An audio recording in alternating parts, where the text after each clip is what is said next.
Sir ఈ N convention కూల్చేసిన తర్వాత ఇప్పుడు హైడ్రా చాలా ఫేమస్ అయిపోయింది. ఈ హైడ్రా ఏదైతే ఉందో, అయితే దీనికి సంబంధించి ఇటు మజ్లిస్‌కి సంబంధించిన ఓవైసీ కాలేజీలు ఉన్నాయి. ఇంకో పక్క మల్లారెడ్డి కాలేజెస్ ఉన్నాయి. ఇట్లా చాలా మంది కాలేజీలు ఉన్నాయి. మరి ఆ కాలేజీలను ఎందుకు కూల్స్తలేరు? వాళ్ళు కూడా చెరువుల్ని ఆక్రమించే కట్టారు కదా అని చెప్పేసి చాలా మంది మాట్లాడుతున్నారు. అయితే విద్యా సంవత్సరం పూర్తి అయ్యాక అంటే ఆలోచిస్తామని చెప్పేసి సీఎం రేవంత్ రెడ్డి అంటున్నారు. అంటే దీని గురించి మీరేమంటారు? అటువంటప్పుడు మీరు ముందుగానే ఆలోచించుకోవాలి. హైడ్రా పెట్టినప్పుడు ఎవరెవరి కూల్చకూడదు, అది ముందుగానే అనౌన్స్ చేస్తుంటే బ్యాడ్ వచ్చి ఉండేది కాదు. ఎడ్యుకేషన్ ఇన్స్టిట్యూట్లు షిఫ్ట్ చేయడానికి ఒక 1 month 2 months టైం ఇస్తాం అని చెప్పుంటే ఇతనికి ఏ ఐడియా లేకుండా ఇతను నిన్న ఆఫీసర్ తోటి మాట్లాడాడు కదా, ఆ ప్రొఫెసర్ నాగేశ్వర అన్న అతనితోటి మాట్లాడినప్పుడు అతనికి పెద్ద ఐడియా లేదు. పెద్ద అంత ఐపీఎస్ ఇంటెలిజెంట్ ఉన్నట్టుగా నాకు ఏం కనపడలేదు. అతను అడిగే ప్రశ్నలు కొన్ని నాళ్ళు సరిగ్గా సమాధానం చెప్పలేదు. వాళ్ళకే ఐడియా లేదు. అది కంగారు ఎందుకు మీకు? టైం తీసుకుని వాట్ ఎవర్ ఇట్ ఈస్, అంటే టైం తీసుకుని ఈలోగా వీళ్ళు స్టేజ్ తెచ్చేస్తారని చెప్పేసి దొంగ పోటీగా కూల్చేశారు. ముందు మీకు ఐడియా ఉండాలి కదా, వాట్ ఈస్ ద కాన్సెప్ట్. లేక్స్ని అక్రోచ్ చేసి కబ్జా చేసిన ల్యాండ్లో కట్టిన ప్రాపర్టీస్ని లేపేయాలి. అయ్యేం ఫ్లాట్లు గీట్లు లేపేసేటట్టుగా ముందు మనకు విజువల్ చూపించారు. అక్కడ పేదవాడి ఇల్లు కూడా ఉంటుంది, అవి కూడా లేపేశారు. అంటే పేదగా డబ్బు లేని వాడికి ఒక రూలును, డబ్బు ఉన్నవాడికి ఒక రూల్ అంటారు. ఇప్పుడు మల్లారెడ్డి ముదురు, ఓవై శాతం ఇంకా ముదురు, వీరముదురు, ఆ మజ్లిస్ అనే ముస్లిమ్స్ అనే ట్యాగ్ పెట్టుకుని కట్టేశారు. అవి నేను కోల్చనంటే అలాగా కోల్చమని మనం కూడా చెప్పకూడదు. ఎడ్యుకేషన్ నుంచి ఎలా కోల్చమన్నాం అంటారు. కోల్చవద్దు, గివ్ సమ్ టైం. వాళ్ళకి ఆల్టర్నేటివ్ చూసుకోగల సమర్థం ఉన్న వాళ్ళే కదా. మల్లారెడ్డికి 3 కాలేజీలు ఉన్నాయి. ఈ లేక్లో కాకుండా న్యాయబద్ధంగా కట్టిన కాలేజీలు ఉంటాయి. ఆల్రెడీ అతను ఒక కాలేజ్ కొలగొట్టేశారు. అలాగే అతను అలాగే ఆల్టర్నేటివ్ చూసుకుంటాడు. ఇప్పుడు పాలు అమ్ముకునేవాడు పెద్ద కాలేజీలు పెట్టి సంపాదించాడు అనే మీకు ఉంది. ప్లస్ నీకు అపోజిషన్, నీకు అతనికి పడదు ఎప్పటి నుంచాను. అది ఎలా గేడ్చారో మాకు సంబంధం లేదు. కానీ ప్రజలు ఏమైనా అడుగుతారు, డబ్బు లేనాడు ఒక 2 సెంట్లో భూమి పట్టుకున్నాడు ఒక 200 యార్డ్స్లోను, అది ఎంకరేజ్ చేయాలి, అది పగలు కొట్టేసాం, ఇది పగలు కొట్టేసాం అన్నప్పుడు ఈ ఆప్షనల్ ఈ దయ అనేది చూపించడం అలాగే చూపించాలి. ఇంకా పేదవాడి మీద చూపిస్తే ఇంకా అర్థం ఉంటుంది నీకు. వాళ్ళనేమో అంత గట్టిగా అడిగేసి నువ్వు వీళ్ళని కోల్చొద్దంటే అలాగా they also to be destroyed. వాళ్ళు ఇంకో ఆల్టర్నేట్ తీసుకోమని టైం ఇవ్వండి. ఆ విధంగానే కోర్టు నుంచి ఆర్డర్ పడ్డా చెప్పాలి. We are giving some 30 days time to shift the students from this place. వాళ్ళందరికీ ఆల్టర్నేట్ చూసుకోగల స్తోమత ఉన్న వాళ్ళే ఉంటారు. ఎంతమంది ఉంటారు? ఒక 500 మంది ఉంటారు, 1000 మంది ఉంటారు. అడ్జస్ట్ సంబంధారు. పుట్ బసెస్ షిఫ్ట్ చేయండి అక్కడికి. Only the admin will act. వాళ్ళు ఏముందో ఎక్కడికి వెళ్ళి చదువుకుంటారు. Library will be shifted, departments will be shifted to అతను వాళ్ళ కళ ఉన్నాయి కదా. నేను ఒక మల్లారెడ్డి కాలేజీలో ఫోటోగ్రఫీ మీద ఏదో చేయమంటే వెళ్ళాను, చాలా దూరం. నాకు మధ్యపోయింది, ఎంత ఉందంటారు పాపం. నాతో పాటు వెబ్సైట్ కూడా ఏదో ఓపెన్ చేయించారు అక్కడ మల్లారెడ్డి ఇంజనీరింగ్ కాలేజీలో. చాలా దూరం డ్రైవ్ చేసుకు వెళ్ళాలి. ఆ డ్రైవర్ని పెట్టుకు వెళ్ళాను. యాక్చువల్గా ఈ ఫోటోగ్రఫీ మీద ఫిల్మ్ కోర్స్ గురించి చెప్పమంటే వెళ్ళాను రోజు వర్క్షాప్కి మల్లారెడ్డి. దాంట్లో మామూలుగా ప్రైవేట్ అంటే మామూలుగా ఉంటుంది, చైతన్య అలా ఉంటుంది. చైతన్య తొట్టు గ్యాంగ్, వీళ్ళు ఏకంగా ప్రొఫెషనల్గా ఎలా ఉన్నాయంటే అలా ఉన్నాయి. ఎక్కడికో వెళ్ళిపోయినాయి కాలేజెస్, పెద్ద పెద్ద 100 acres 200 acres లాగా అనమాట. సో నేను వెళ్ళింది మటుకు అటువంటి చోట్ల షిఫ్ట్ చేయాలి. Why should you go back with your ఇది? హైడ్రా అనేది ఒక రూల్ పెట్టారు, ఆ రూల్ ప్రకారం వెళ్ళి అటువంటి అనుమానాలు ఉన్నప్పుడు ముందే చెప్పాలి. ముందుగానే నిర్ణయించుకుని ఎడ్యుకేషన్ ఇన్స్టిట్యూట్లు మినహాయింపు తోటి అన్ని కూలగొడతాం, వాళ్ళకి కూడా టైం ఇచ్చి లేపేస్తామని. అంతే కదా. ఆ విధంగానే ఉండాలి, ఈ విధంగా ఉండాలి. ఎందుకంటే అది హైదరాబాద్లో ఉన్న ఈ వాటర్ స్టోరేజ్కి దెబ్బ కొడుతున్నాయి కాబట్టి లేపేయమంటారు. లేకపోతే లేపేసిన తర్వాత దాని వల్ల మీరు ఏదో చేయాలి.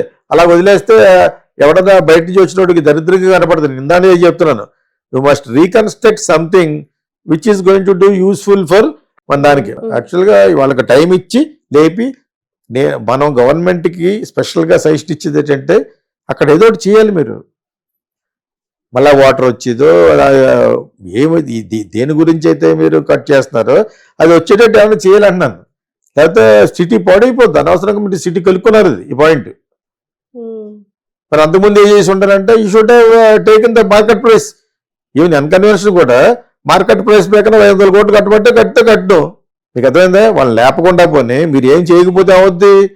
You should have collected money. అలాగే 5-6 వేల కోట్లు వచ్చింది కదా. సిటీని అందం పోగొట్టేసేదానికంటే నేను I'm very more about it because Hyderabad has become very beautiful. ఏ సిటీ ఇలా ఉండదు ఇండియాలో. ఇది కొత్తగా డెవలప్ అయ్యింది కదా, కొత్తగా డ్రెస్ వేసుకుంటుంది అనమాట. So it will be very beautiful. But అది ఇంకా తల్లదు.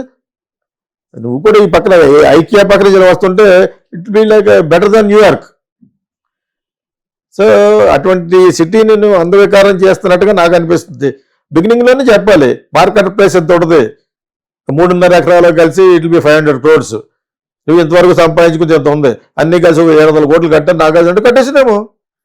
నువ్వు అలా పడగొట్టేయడం వలన డెబ్రిస్ ఎంతకాలం తర్వాత మళ్ళీ ఒక రూపం వస్తుంది చెప్పండి. సో అదేవిధంగా కాలేజెస్ గురించి మాట్లాడుకుంటాం. ఆ ఓబీసీ కాలేజ్, బళ్ళారెడ్డి కాలేజ్, వాళ్ళు కూడా కానీ ఫైన్ ఇట్ నువ్వేం చేసి ఉద్దేశం లేకపోతే. You understand? వీళ్ళకి ఒక మార్కెట్ ప్రైస్, వాళ్ళకి ఒక మార్కెట్ ప్రైస్ వేసిస్తే గవర్నమెంట్ విల్ గెట్ మనీ.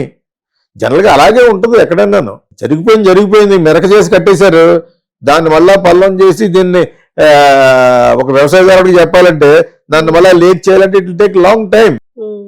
అర్థమైందా మీకు? So what ever it is, ఆ కాన్సిక్వెన్సెస్, ఆ పారామీటర్స్ గురించి ఆలోచించకుండా మీరు దిగిపోయాడు రేవంత్ రెడ్డి. ఎవరి మీద కోపంతో, నాగార్జున మీద కోపంతో, లేకపోతే వీళ్ళెవరో బీఆర్ఎస్ మీద కోపంతో 5-6 మనసులో పెట్టుకుని దిగిపోతే ఎలాగా? అది చాలా సబ్స్టాండర్డ్ గా ఆలోచించట్టు లెక్క. ఇప్పుడు మరి కాలేజెస్ ఉన్నాయంటున్నారు, మరి ముందుగా ఆలోచించొద్దు. కాలేజ్కి నువ్వు ఏం బ్యాడ్ చేసినా కూడా స్టూడెంట్స్ అందరూ నిన్ను బ్యాడ్ చేస్తారు. ఇప్పుడు వాళ్ళకి తెలిసేటట్టుగా కాలేజ్ ఉంది కాబట్టి, యూనివర్సిటీ ఉంది కాబట్టి, అది ఉంది కాబట్టి మీకు ఇంత టైం ఇస్తాను, ఇంకో చోట అడ్జస్ట్ అవ్వండి. ప్లస్ ఆ ప్లేస్లో మీరు ఏం చేస్తారో చెప్పాలి. ఇప్పుడు జగన్ అక్కడెక్కడ కట్టాడు ఋషికొండలను, చాలా బాగుంటుంది, చాలా బాగా తయారు చేశాడు. దాన్ని వీళ్ళు బ్యాడ్గా చూపిస్తారు. అతను ఉండడానికి కోసం అన్ని కష్టాలు ఏమన్నా కట్టుకుంటాడా? ఇటు ఒక రోజు భారతీయ తనను ఇంకో రోజులో కొట్టాడా? ఒక్కొక్కటి బ్యూటిఫుల్ కట్టాడు ఋషికొండలో. అంతకుముందు ఋషికొండ మామూలుగా ఉండేది. నేను ఒక 3 సినిమాలు తీసాను అక్కడ. శివుడి బొమ్మ అలా ఉంటుంది, అదేదో కొంచెం కింద బాగా కనిపించేది ఉంటుంది అంతే, ఒక కొడైకెనాల్ లాగా. ఇతను వెళ్ళిన తర్వాత ఫెంటాస్టిక్ చేశాడు. దాని గురించి పాజిటివ్ ఎందుకు మాట్లాడుకుంటాడు? ఆంధ్రాలో కూడా అది సొంతంగా కట్టుకుంటాడా? సొంతంగా ఎలా కట్టుకుంటాడు? ఆ ఋషికొండ కింద కూడా ఉన్నాయి, అవి కట్టి మున్సిపాలిటీకి రాని గొడవతో 10 ఏళ్ళు ఓపెన్ చేయలేదు. అది అంతకుముందు గవర్నమెంట్ చేసిన పని. నేను అందరూ షూట్ చేశాను ప్రభుదేవ ఇల్లులాగా. దాన్ని కూడా బ్యూటిఫుల్ తయారు చేశారు. ప్లస్ మాట్లాడుకుంటలేదు, ఇంక్లూడింగ్ పవన్ కళ్యాణ్ వాళ్ళు కూడా. It is very beautifully done. చెక్కేసాడు చక్కగా. ఎందుకది నేను ఆ చెక్కిన చోట కూడా సాంగ్ తీశాను. ఇరుగ్గా ఎందుకంటాను అక్కడ. ఈ మేడ్ వెరీ బ్యూటిఫుల్ థింగ్. ఇలా భయపడిపోయి దాన్ని గ్రీన్ కలర్ వేసి మనోడు జగన్. అలాగే ఇక్కడ మీరు ఆ కాన్సిక్వెన్సెస్ కూర్చుని ఆఫీసర్లతో మాట్లాడి నిజంగా గోప్యంగా ఉంచాలంటే ఎవరికి చెప్పకుండా ఒక 15 రోజులు దాని మీద కుస్తీ పట్టి ఏం చేస్తే బాగుంటుంది, తర్వాత ఏం చేయాలి, ఇమ్మీడియట్ గా ఏం చేయాలి. బికాజ్ హైదరాబాద్ విల్ బికమ్ అందవికారు. ఇప్పుడు అందమైన అమ్మాయిని ఇక్కడ ఏదో మర్చిపెట్టేట్టు ఉంటుంది. అట్ సర్టన్ ప్లేసెస్ లో మీరు దాన్ని పడగొట్టేస్తే ఏమైపోతుంది? నేను I'm worried more about it. చాలా అందంగా తయారైతుంది హైదరాబాద్, తయారవుతుంది, ఇంకా తయారవుతుంది కూడా. చెప్పాను కదా, one of the world class city ఇది హైదరాబాద్. సో అటువంటి దానిలో మీరు ఇటువంటి చిన్నవి పెడితే దాని వల్ల బ్యూటిఫై చేయాలి. చేస్తారేమో బహుశా, ఐ డోంట్ నో. బట్ ఈ కాలేజెస్ కూడా అంత రిపర్కషన్ వస్తుంది, అన్ని కాన్సిక్వెన్స్ వస్తుంది రేవంత్ రెడ్డికి. లేకపోతే స్టూడెంట్ ఉందని ఏది పుట్టుకున్నా తప్పే. భావి భారత విద్యార్థుల్ని, వాళ్ళ పౌరుల్ని, వాళ్ళకి బ్యాడ్ వచ్చేది నువ్వేం చేసింది తప్పే. అది it's Muslim are Hindu Christian అంటే దానికి మీరు దానికి మీరు దాన్ని ఏమంటారు ఆల్టర్నేటివ్ చూసుకునేటట్టుగా వాళ్ళకి టైం ఇచ్చి అప్పుడు లేపాలి. Or take the money from them. అక్కడ తీసుకుంటే ఎక్కడ తీసుకున్నావు? నాగార్జున కూడా యాక్చువల్గా నేను అనుకునేది ఏంటంటే ఇదే would have taken the money. మీకు అర్థమైంది? ఇప్పుడు బ్యూటిఫుల్ కట్టేశాడు, ఇప్పుడు మీరు బాగా కొట్టారు, దాన్ని మళ్ళీ చదువు చేస్తారా? చేయండి చూద్దాం.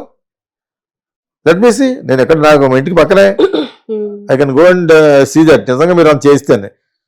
నాగార్జున పడగొట్టడంలో ఎగెన్స్ట్ మాట్లాడాలంటే ఇలా మాట్లాడాలి. మనం ఫొర్రగా ఎందుకు మాట్లాడడం గవర్నమెంట్కి? ఇప్పుడు అతను చేయడం తప్పు, అది కబ్జా చేసేయడం తప్పు, ఆ కట్టేయడం తప్పు, స్టే తేవడం ఇంకా తప్పును. స్టేట్ సంస్థలు ఇస్తారని దాని గురించి మాట్లాడు. ఇప్పుడు చేసేసిన వ్యక్తి గురించి ఎందుకు మాట్లాడుతున్నాం అంటే because you have to beautify the city. Beautiful city ఇది. This is going to be the best city in India, even one of the best city in Asia కూడా అవ్వచ్చు. కొత్తగా తయారైన సిటీ కాబట్టి దాన్ని అనవసరంగా పాడు చేస్తున్నామేమో అని అనిపిస్తుంది యాక్చువల్గా. నేను ఈ పాయింట్ ఎవరు ఎందుకు మాట్లాడలేదు నాకు అర్థం అవ్వట్లేదు. ఒక్క యూట్యూబ్లో మాట్లాడలేదు. దాన్ని you have to reconstruct it. ఉపయోగపడాలి. నువ్వు అక్కడ మళ్ళీ ఇంకో బిల్డింగ్ కట్టావు అన్కన్వర్షన్ కాడ, వాట్ డస్ ఇట్ మీన్? అని అతను చెడగొట్టేసి నువ్వు కట్టేవాడిని, అంతే కదా. అక్కడ నువ్వు మళ్ళా జనాలకు ఉపయోగపడి ఏ చెరువు అయితే లేదో ఆ చెరువును మళ్ళా నిర్మించి, ఆ ట్యాంక్ మళ్ళా నిర్మించి, అది జనాలకు ఉపయోగపడి చేస్తేనే ప్రజలు హర్షిస్తారు. లేదా నువ్వు మళ్ళా ఇంకొక 3 బ్యూటిఫుల్ గా కన్వెన్షన్ చేశాడు అనుకో, అటువంటిది నీకు మళ్ళీ పేరిపోతుంది. అంతే. ఓకేనా? డెఫినెట్ గా తప్పే. స్టూడెంట్లు చదువుకునే చోట నువ్వు అది లేపేస్తేనే.